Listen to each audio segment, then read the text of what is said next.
Segala sesuatu yang hidup pasti akan menjumpai kematian. Begitu pula dunia yang menampung makhluk hidup tersebut. Ia juga akan menemui masa akhirnya atau biasa dikenal dengan kiamat. Sehingga ketika dunia berakhir, tidak ada lagi kehidupan di dunia, melainkan semua manusia akan berpindah ke alam akhirat. Salah satu di antara tanda-tanda kiamat adalah kemunculan Imam Mahdi. Imam Mahdi merupakan pemimpin umat Islam akhir zaman yang nantinya ditakdirkan mengembalikan kejayaan Islam. Konon dalam beberapa hadis Nabi Shallallahu Alaihi Wasallam disebutkan bahwa Imam Mahdi masih keturunan Rasulullah Shallallahu Alaihi Wasallam. Dari Abu Sa'id Al-Khudri radhiyallahu an, Nabi Shallallahu Alaihi Wasallam bersabda, Imam Mahdi dari keluargaku, lebar dahinya, mancung hidungnya, pada masanya dunia penuh keadilan dan kedamaian serta kejujuran. Sebagaimana sebelumnya penuh dengan kezaliman dan kemaksiatan, ia akan menjadi khalifah di muka bumi selama 7 tahun. Rawahu Abu Dawud, Kitab Al-Fitan wal Malahim, bab Dzikru Al-Mahdi. Kemunculan Imam Mahdi selain menjadi pemimpin umat Islam,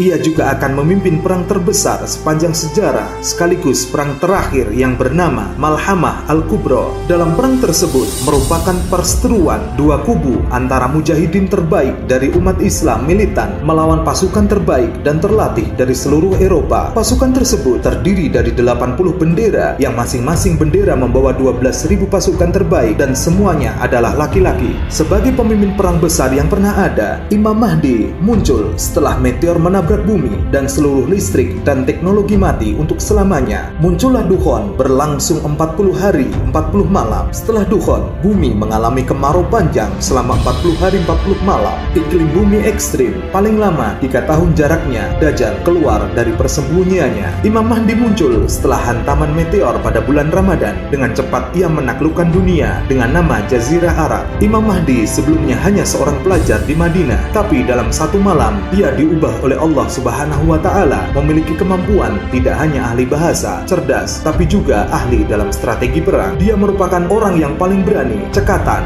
dan menguasai senjata. Dia merupakan sebaik-baiknya pemimpin, sehingga ia siap memimpin dunia di saat dunia sudah putus asa, kekacauan di mana-mana, kezaliman di mana-mana. Melihat itu, sudah tidak ada lagi yang bisa diselamatkan. Sebelum meteor jatuh, akan ada perang dunia ketiga, peperangan antara barat dan timur. Rusia telah mempersiapkan peperangan tersebut. Mereka mempersiapkan rakyatnya untuk menghadapi perang dunia ketiga. Ciri-ciri Imam Mahdi, selain ciri fisik seperti yang disebutkan dalam hadis Rasulullah Shallallahu Alaihi Wasallam, terdapat pula tanda-tanda alamnya. Bahkan di antara tanda alam tersebut, beberapa sudah terjadi. Lalu, apakah dengan terbuktinya tanda alam tersebut menandakan bahwa Imam Mahdi telah hadir di tengah-tengah kita? Tanda pertama yang sudah muncul adalah gerhana matahari dan bulan yang terjadi pada tahun 1981 dan 1982.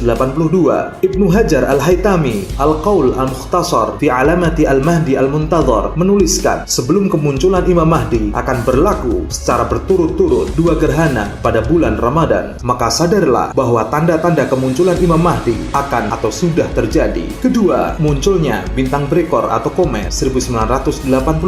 Sebelum kemunculan Imam Mahdi, sebutir bintang berekor akan muncul dari arah timur. Hal ini ditegaskan oleh Ibnu Hajar Al-Haytami Al-Qaul Al-Mukhtasar fi Alamatil Mahdi Al-Muntadhar. Munculnya bintang itu akan terjadi setelah gerhana matahari dan bulan. Al-Muttaqi Al-Hindi Al-Burhan fi Alamatil Mahdi Akhir Zaman, halaman 32. Jika kita melihat dalil-dalil tersebut, Rasulullah Shallallahu Alaihi Wasallam pernah mengatakan bahwa antara tanda-tanda kemunculan Imam Mahdi ialah munculnya bintang berekor atau komet. Dan bintang berekor atau komet ini pernah melintasi bumi pada tahun 1986. Komet ini merupakan sebuah bintang yang bersinar sangat terang yang melintasi dari timur ke barat.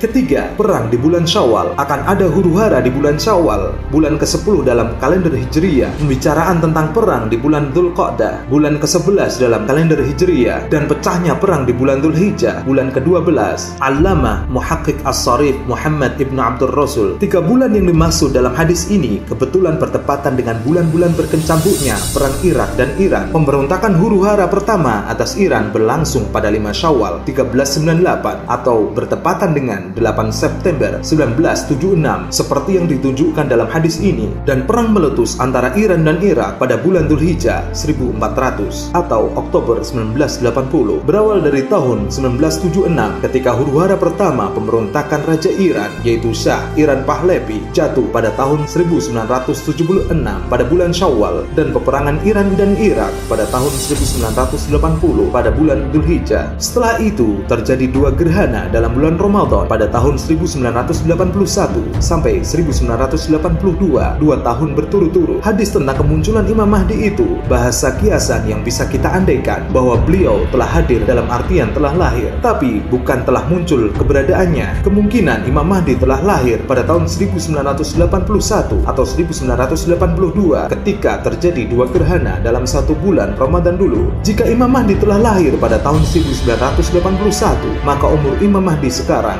adalah sekitar 36 tahun. Seperti diceritakan bahwa Imam Mahdi akan menampakkan dirinya ketika berumur 40 tahun. Perkiraan seperti Nabi Muhammad yang diangkat menjadi Nabi dan Rasul pada umur 40 tahun akan dibaiat seorang laki-laki antara makam Ibrahim dan sudut Ka'bah, rawahu Ahmad dan Abu Dawud. Jika umur kepemimpinan beliau yaitu 40 tahun dikurangi 36 tahun umurnya sekarang, maka diperkirakan 4 tahun lagi Imam Mahdi akan memimpin. Secara perhitungan kasar, ini kemungkinan Imam Mahdi akan muncul dengan cara bai'ah di sekitar 313 orang di samping Ka'bah. Imam Mahdi akan menghentikan kekacauan dunia.